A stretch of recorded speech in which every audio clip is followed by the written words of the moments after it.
Radio News from Independent Journal Review for January 16th. The IRS is warning taxpayers they may not be able to get help filling out tax documents or answers to questions about their taxes, and the IRS is blaming budget cuts. With 100 million people expected to call the IRS this tax season, the organization is warning only about half of those calls will be answered. Agency watchdog Nina Olson said in a report, tax compliance could suffer, quote, over the long term if these problems are not quickly and decisively addressed. Congress cut the IRS budget by $346 million for the budget year ending September 30th. When adjusted for inflation, the IRS budget hasn't been this low since 1998. The budget cut was in response to the IRS targeting of conservative groups, the spending of lavish amounts of money on employee conferences, and its role in the implementation of Obamacare. Past reports have shown the IRS was rife with inefficiency and failure even prior to the budget cuts. It has been determined that icy roads and foggy conditions, coupled with a lack of seatbelts, is to blame for the fatal prison bus crash in West Texas earlier this week. 10 people, 2 prison guards and 8 prisoners, were killed when the bus they were riding in slid off an icy overpass and into a moving train. 5 other individuals were taken to the hospital, and all are in serious or critical condition. Weather reports indicate the temperature was near 30 degrees with fog and mist the night of the accident, leaving visibility at less than 3 miles at the time the crash took place. In the midst of a flu outbreak, the CDC is still encouraging Americans to get vaccinated, despite reports that the flu shot has been effective for only about 23% of those who receive the vaccine. Children aged 6 months to 17 years had a slightly better rate of effectiveness, 26%, while adults aged 18 to 49 had about 12% effectiveness. The CDC is still recommending the vaccine as it can still prevent some infections of the currently circulating flu strains and other viruses like influenza B that may circulate later in the season. They also remind Americans that vaccines can help prevent serious flu-related complications, including hospitalization and death. U.S. Army officials have announced a pilot program to allow female soldiers to participate in Ranger School beginning this April. Seeking to comply with the 2013 policy to eliminate unnecessary gender-based barriers to service, the Army joins the Marines in opening up these new avenues for women. Army Chief of Staff General Ray O'Neill said Ranger standards would be universal and gender-neutral, saying he wants the standards to remain the same while giving women an opportunity to become Rangers. Historically, IJ Review reports a significant percentage of soldiers attempting Ranger School are cut for failing to meet the physical fitness requirements. And when the Academy Award nominations were announced yesterday, some in the media alleged the film Selma, the Martin Luther King Jr. biopic chronicling his historic march from Selma to Montgomery, Alabama in 1965, was snubbed by the Academy, despite the fact the film had been nominated for Best Picture and Best Original Song for John Legend's Glory. Critics argued a lack of nominations for the actors and director can be attributed to the makeup of the average Academy voter, who is, quote, a 63-year-old white man. Many on social media responding to the accusations by pointing out the general political tendencies of Hollywood, which lean left, and by pointing to past Academy Award nominees like 12 Years a Slave and Django Unchained. This has been Amy Curtis with your Vigilant Liberty Radio News from Independent Journal Review for January 16th.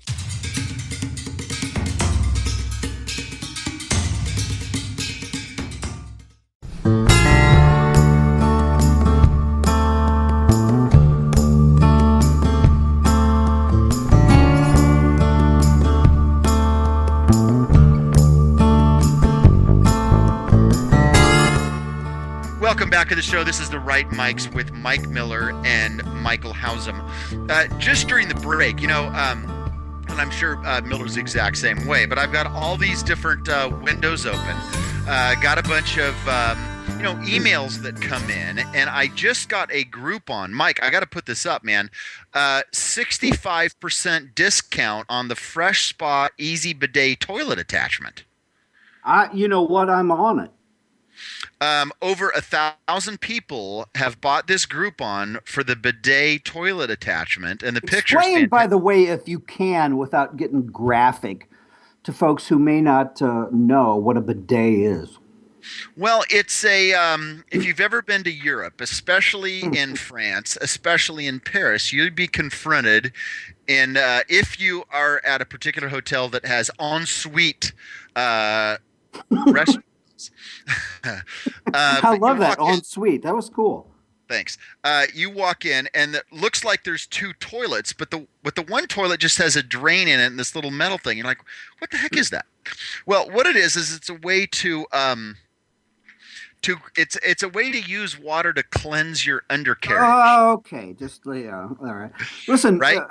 and to your point, when I was in Paris, I walked in there and thought, "What the hell is this?" So yeah, I think you described it aptly. I think people can kind of yes. Yeah, and I think it's hilarious. But the thing that made me think of is Ron White does that bit. Uh, he gets up on stage, comedian Ron White, the what is it, the redneck comedy tour guide, and Right, he's one of those guys. Yeah. yeah, used to be he had a cigarette and scotch on stage. Now he has a cigar and scotch on And stage, he and he and he literally gets himself like lit up during his performance. exactly. And we were just talking about off air, folks, our favorite bits from Ron, none of which are suitable for family radio. Which is again why people, Michael, which is again why people need to subscribe. It's not up yet, but to our premium option to hear our off-air comments. Where they are privy, so to speak. That was good, Hauser. That was actually pretty good, dude.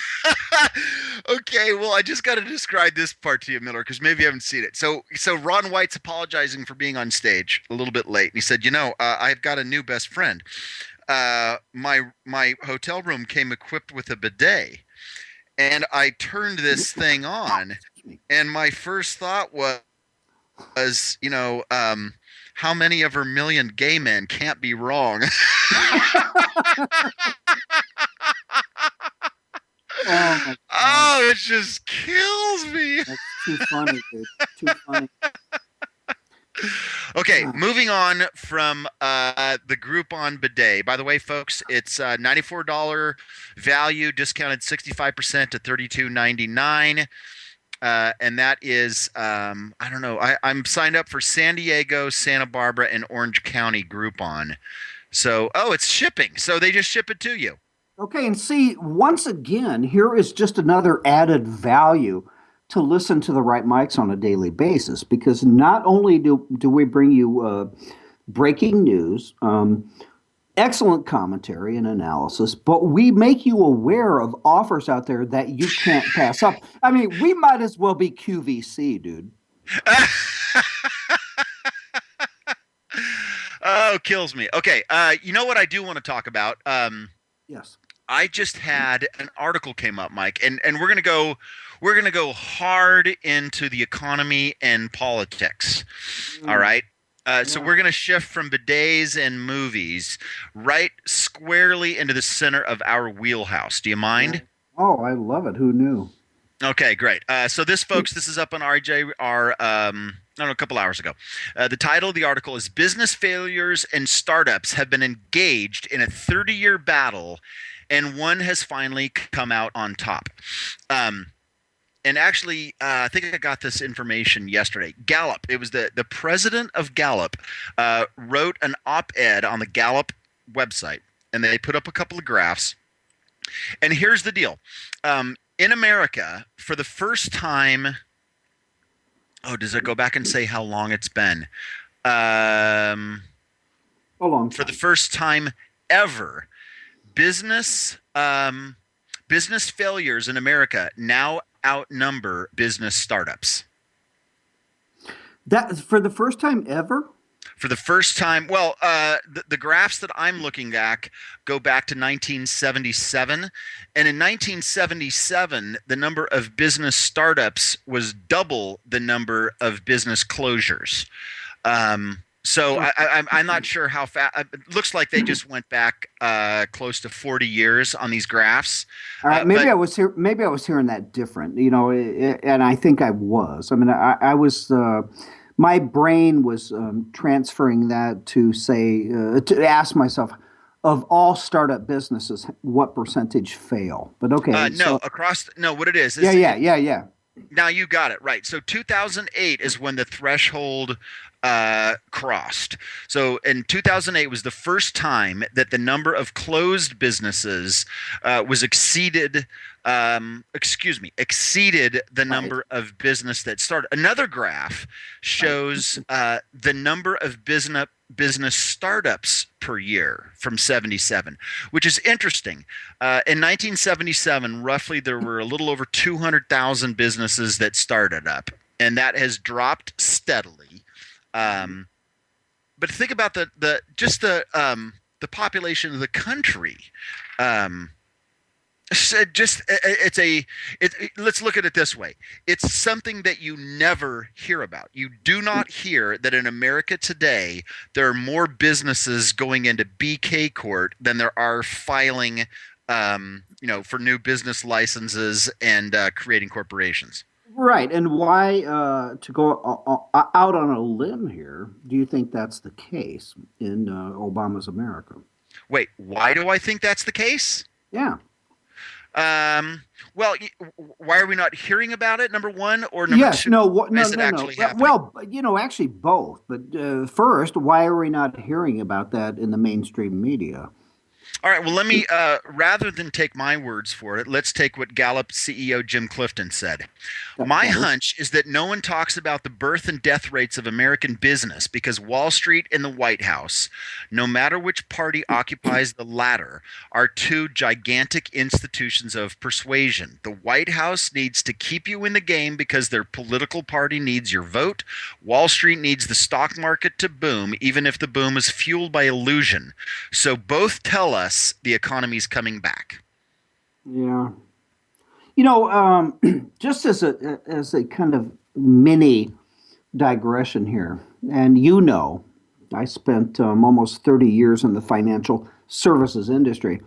I still do not understand this kind of tie between Wall Street, supposedly, and Democrats. I mean, Hillary Clinton right now, Elizabeth Warren, Hiawatha, Pocahontas, um, tying Hillary to Wall Street. And by the way, I read that Hillary's camp not real happy about that.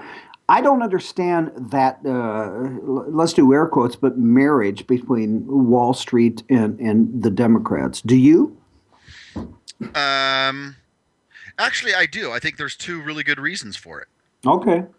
Number one is that cronyism is easier than capitalism. Number one. And then number two, that's where the money is.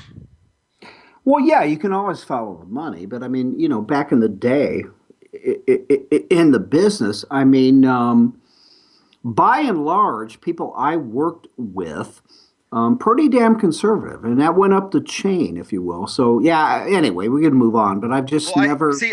I think in the workforce that may be a different thing, but Right. think about how many industries are more regulated than, let's just use the broad general term, financial services, Right. which would be investment banking, stocks and bonds, Sure, and sure, sure. Well, banking that's all itself. part of financial services. Yes, Yeah, so exactly. in the financial, I mean, the only industry that may be more regulated than the financial service industry might be the Medical, nuclear.